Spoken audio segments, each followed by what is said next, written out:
Menteri Keuangan Purbaya Yudi Sadewa mengungkapkan serapan belanja kementerian dan lembaga semakin baik di akhir tahun. Ia bahkan mengaku keteteran menghadapi permintaan tambahan anggaran dari kementerian dan lembaga. Terus terang kita agak keteteran tuh karena mereka minta duit terus, jadi kita agak kendalikan sedikit, kata Purbaya dalam konferensi pers APBN kita di kantor Kementerian Keuangan, Jakarta. Purbaya melihat fenomena tersebut sebagai tanda bahwa kementerian dan lembaga sudah lebih siap menyerap anggaran dibandingkan awal tahun ini. Meski demikian, dirinya menegaskan belum ada rencana untuk mengubah postur anggaran pendapatan dan belanja negara tahun 2026. Apalagi mereka takut kalau nggak bisa belanja, saya potong anggarannya, jadi tahun depan mereka pasti akan lebih baik, jadi kita belum adjust APBN yang ada sekarang, terang Purbaya. Di sisi lain, ada juga sejumlah kementerian dan lembaga yang mengembalikan anggaran kepada Kementerian Keuangan, total yang mengembalikan sudah mencapai 4,5 triliun.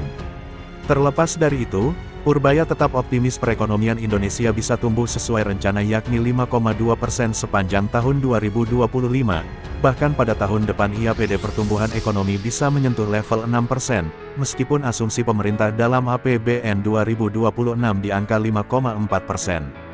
Sekarang saya kan sedang hidupkan semua mesin ekonomi, fiskal sudah mulai jalan, moneter sudah semakin sinkron, iklim investasi akan diperbaiki. Saya tetap melihat 6% bukan angka yang mustahil untuk 2026, walaupun asumsi kita di 5,4%, pungkasnya.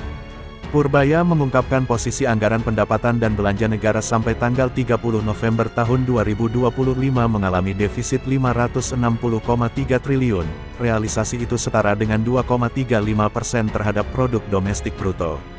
Defisit APBN tercatat sebesar 560,3 triliun atau 2,35% terhadap PDB, ini masih dalam batas yang terkelola dan sesuai dengan desain APBN kita, kata Purbaya dalam konferensi pers APBN kita di kantornya, Jakarta Pusat.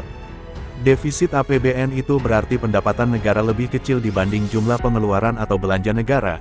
Tercatat pendapatan negara sampai tanggal 30 November tahun 2025 mencapai 2.351,5 triliun atau 82,1% dari outlook, sementara belanja negara terrealisasi sebesar 2.911,8 triliun atau 82,5% dari outlook.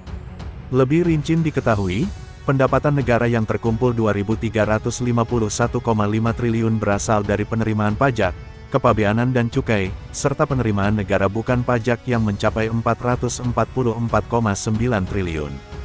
Sementara itu, belanja negara yang mencapai 2.911,8 triliun berasal dari belanja pemerintah pusat yakni 2.116,2 triliun, serta transfer ke daerah 795,6 triliun.